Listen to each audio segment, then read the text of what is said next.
आज चक्क मी 8 वाजता उठली आहे, कारण मी 5 वाजता उठली होती, सॉरी 5:30 वाजता उठली होती, पण लाईट गेलती तर काय करणार उठून, हेच इथंच माझं चुकलं आणि माझं पूर्ण मॉर्निंग रुटीन बदललं.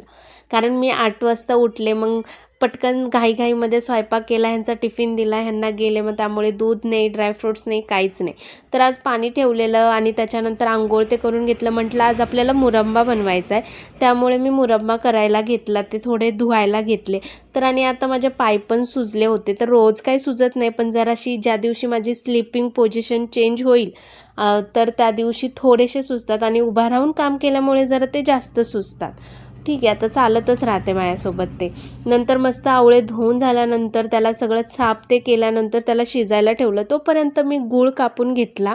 गूळ ते कापून झाल्यानंतर आवळे जेव्हा शिजले त्याला वेगवेगळे भाग करून मस्त त्याला गुळामध्ये शिजवून घेतलं. गुळामध्ये लवंग, दालचिनी आणि थोडंसं इलायची टाकून मस्त शिजवून मुरंबा तयार करून घेतला.